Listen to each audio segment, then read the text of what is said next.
Hello, everybody, and welcome to another episode of Live with David Lewis. I am your host, and I am so glad to have you here with me today for the next 15, 20 minutes. I hope you enjoy this as much as I enjoy doing them. Today is Wednesday, looking at my clock, July 13th. Hope everyone's doing well and being safe. Got a great topic for you today. Today, we're going to talk about dealing with rejection. Rejection is a big thing that we have to deal with on a regular basis. And I want to just start right out with telling you this. Don't ever take rejection personally. This is not a personal jab at you. It's just something that happens that we all have to deal with. Everybody in this world deals with rejection, some more than others, some in different circumstances. Obviously, for us, it's the rejection when we don't sell a car or sell something in service, whatever that reason may be. The first thing that you have to recognize is you can't be in a sales position if you can't handle rejection. This job is not for everybody, whether you're in sales or service, or the BDC department. It is not for everybody. You have to have the temperament to be able to deal with this. Second, you can't get good until you're good at dealing with rejection, because again, it's going to happen every time. And sales requires a thick-skinned mentality. If you don't have that thick skin, you are not going to do well in sales. I want you to remember this, that rejection, it's not about you. It's not a personal thing when we take rejection in business. Now, in maybe the dating world, it's a personal thing. If you ask someone out on a date and they say no, that's a personal rejection. But this is business, okay? You've heard people in the movies and people say, it's just business. And I get it is just business. Sales can be ruthless. It is a ruthless thing. And there aren't rules to follow about rejection, but it is part of business. You have to have an ability or an inability to close a deal. It's nothing to do with you as a human being. It's literally has to do, again, with business. However, there are times in the sales environment, and we'll talk car sales, when it is not really about the salesperson, but about the processes and your technique of how you're doing that. Let me give you an example. You can get rejection for different reasons. It could be the car, it could be you, it could be the dealership. Let's talk about the car. Maybe you put the customer on the wrong car. It's not about you, it's about the car. You put them on the wrong car. They're going to reject you. This should never be happening when you get to negotiations. That's why I believe in the sales process, we don't ask a lot of qualifying questions. We let the customer walk the lot. We let them find the car they want. I don't care what the customer's budget is when they come in the door. They're going to tell me inadvertently by looking at window stickers. I want them to look at everything. Now, I do realize in today's environment, there's not a lot of cars to look at. I get that. But these things are going to change, and we still have inventory where there are still cars that people are looking at. If you're on the wrong car, you are going to get rejected. Period. End of discussion. If you put a customer on the wrong car, I don't care what price you're willing to sell it to them at, you're going to get rejected.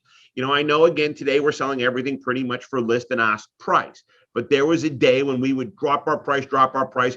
And I have seen this where a customer would leave and the salesperson would say, I can't believe they didn't take that deal. That was a giveaway deal. See, the problem is they didn't like the car. I don't care how good the deal is. If you don't like the car, you don't like the car. Okay. You have to be on the right car before the negotiations. And 98% of the time, rejection should be about the numbers and the car. So, let's do some math here for a second. 80% of prospects will say no to you 4 times before they say yes. Rejection is a statistical part of the sales process. It helps to remember that fact whenever you hear it. So when people say no, doesn't mean it's a no. It might mean just not at this moment, this minute. You can resell them. You can convince them. Now, when people get up and leave and walk out of the dealership, well, now you've got total rejection. They have left you. Too often, we as salespeople, we get bogged down in the moment. You have to take a step back and think about the bigger picture of things. What is the picture that you're trying to accomplish in the sales process? That is very, very important. Again, it goes back to making sure that you are giving a proper presentation and demonstration. Now, you've heard me say this plenty of times. One of the problems I feel we have with the process is that we don't have fun, and the customer's not having fun. The customer remains too defensive. When they get defensive, we get defensive. They say things, we say things, and then we regret what we said. Selling a car and buying a car should be fun. I'm at a stage in my life where I'm not going to do something unless I'm having fun doing it. Now, there are things I do that I don't have fun doing, and I do them. But for the most part, if I'm going to do something, I want to have fun. I enjoy doing Live with David Lewis. I have fun doing this. I have fun sharing my ideas and my thoughts with you. If I didn't have fun, I wouldn't do it. When it comes to rejection, you have to really take a bulletproof Rambo gut to this business. Keep remembering what brought them to the table. They wanted to buy a car. They know what the car can do for them. What about you? What does it mean for you, for them to buy the car? Are you telling the customer the answers they want to hear or the answers that are the correct answers? Sometimes you just got to push past the no.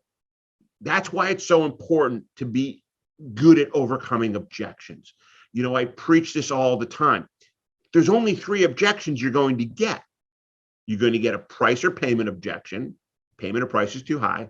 Trade objection. You're not getting enough for my trade. I want to go home and think about it.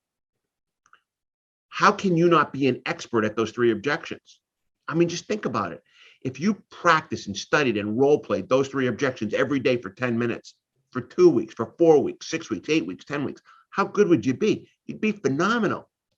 But yet, how many times in the sales process have I heard a customer say the price is too high, and a salesperson asks, well, what price did you have in mind? Even today, when we're not discounting cars, I still hear, well, what price did you have in mind? This is the start of rejection. Think about this. If you knew that you could land that person on the car of their dreams, but they were likely to say no 4 times, would you keep trying? I know I would. I'm not a quitter. I would not give up. To me, the final rejection is when they walk out the door. You have to plan for rejection. And the best way to plan for rejection is to remove rejection. And that's why we make better presentations and demonstrations. Rejection is only it's a waste of time. If you can't get something out of it, you're going nowhere. On every deal, if you're not learning something about yourself, your customer, or your business, well, then you're not paying attention. I mean, even today in our environment, in my world, when we talk to a dealer about training and they say, no, it's not the right time, it's not the right opportunity for us, we sit back and say, okay, what could we do differently? What did we do wrong? What did we not captivate in this situation? We make changes in our sales presentations all the time. You know, are you removing the customer's fears in the sales process? That will help you get rid of the rejection. Are you professional? Do you know your product? And I know I keep harping on this because it's so important. So many of us are still using old school tactics. And I go back to this, what is your budget? What's your timeline for buying a car? If we come together in terms of numbers, you're ready to buy a car today. You are setting yourself up for rejection. And that's never going to happen. So I want to give you 7 thoughts now on how to handle rejection. I've got them listed out. Okay. So here are my 7 thoughts on rejection. Number 1, don't take them personally. I've told you that in the beginning of the show. Don't take them personally. Don't let them affect your mindset. You will fail. And what's going to happen is once you get that first rejection, it's going to go to the next customer and the next customer. I like to play golf. I have a serious problem with my golf game. It is between my ears. I have a bad tee shot. I put it to the left, the right, in the water, out of bounds. I'm out of the hole. I can't seem to get my mindset back in to say, okay, just get your ball back into play. I want to now go out there and hit the ball as hard as I can to get it as far down as I can to recoup from my lost shot. And it's a mistake. And I try to deal with it. That is my rejection. Number 2, you got to review your sales strategies. You got to use your strengths more effectively. You have to make adjustments as needed. Ask for feedback on your sales process. Ask your customers when they buy a car. Nothing wrong with at the end of the process, they're taking physical delivery. Say, hey, is there any pointers you could give me in how I can make my sales presentation better? And it's ironic because I was actually playing golf last night and I was playing by myself and I was flying through the course and I came upon 2 people that were walking. I was in a cart.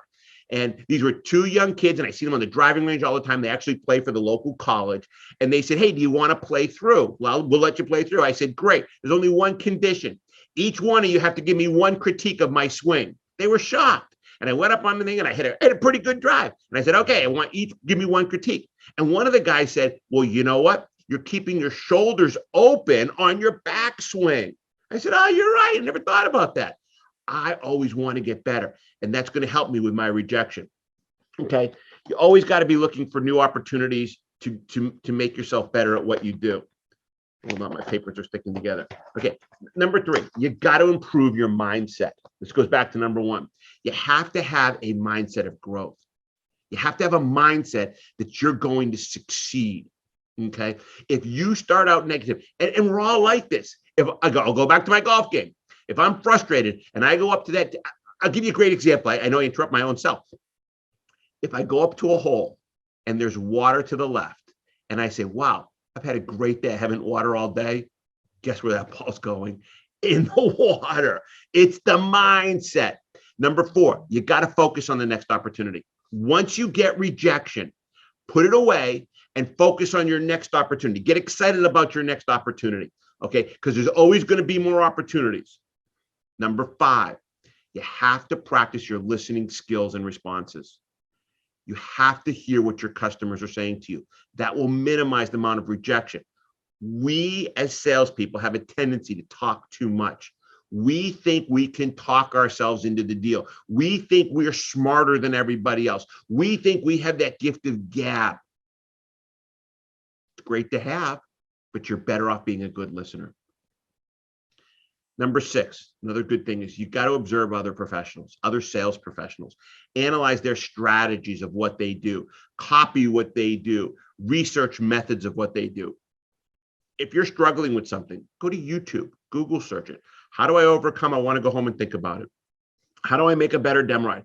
Listen, I think I'm good at what I do, but I want you to listen to everybody. Listen to all the trainers, all the consultants, and then utilize what you think is going to work best for you. Don't take just my opinion, and there are just my opinions. Listen to everybody's and come up with your own opinion. And number 7 is you have to celebrate your success. I know we're talking about rejection, but you got to celebrate when you have a good deal, when you have a good day, when you have a good week, when you have a good month. Reward yourself. I do that all the time.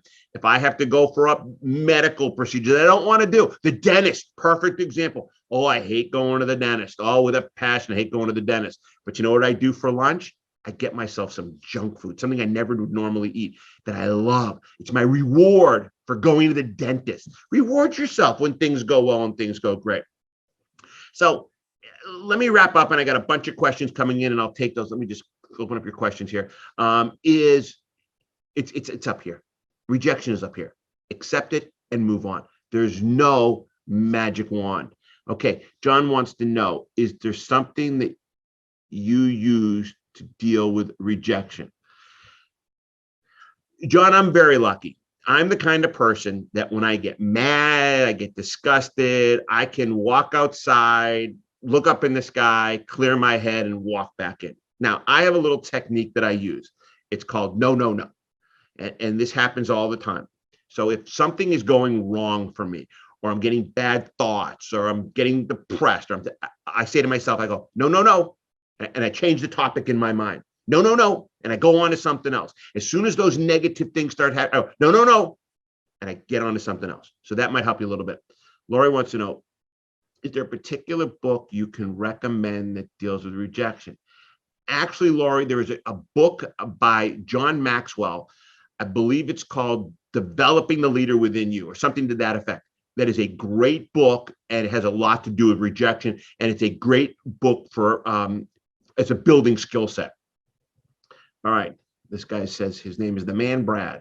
What do you think is a good closing ratio for a salesperson? Well, Brad, it all depends. Are you a 1-year salesperson in, or are you a 20-year salesperson in? If you're a 1-year salesperson in, I'd say your closing ratio is a good closing ratio today, 30%, 35%, because everyone's buying when they come in. If you're an experienced salesperson with 20 years, I think your closing ratio should be 70%. You should have a customer following of people that are just coming in and buying from you. Again, for those of you that are new, you're in the business in a unique period of time. Things are going to change. We're going to get back to an environment. We're going to have to sell our product, sell our price, and not just rely on people coming in and saying, okay, I'll take that car and I'm not going to negotiate. All right, let me take one more, and all the others I'll answer by email. Team Chevrolet conference room. What is the best way to get out of a slump, in your opinion? Oh, that's a great question. Let me tell you what the old school mentality was. And I've been told this by managers years ago, and I told it as a manager. The old school mentality was get back to the basics. And it's a good thought. I don't think it's bad. But let me tell you how I would tell you to get out of a slump. And you're going to find this very odd for me to say it. Stop trying to close the deals. Stop trying to close car deals. Stop trying to make a sale. That's the problem. See, when you get in a slump, you push yourself and you pressure yourself and you try to pick the perfect up. You're in a slump.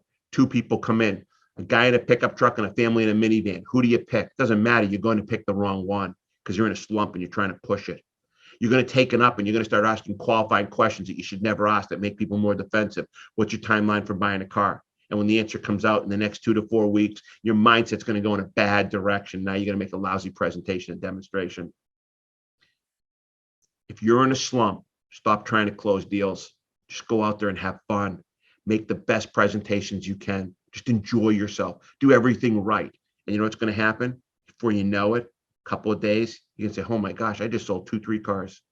And you'll come out of your slump. That to me is the best way to come out of a slump. Stop trying to close deals. Just do what you know best and make a great presentation and have fun. So I'm going to leave you with that note. I hope you've all enjoyed today's show. Hope we're doing strong. Everyone's being safe. And you can take that rejection and start to put it to better use. Goodbye, everyone. I'll see you again in a couple of weeks.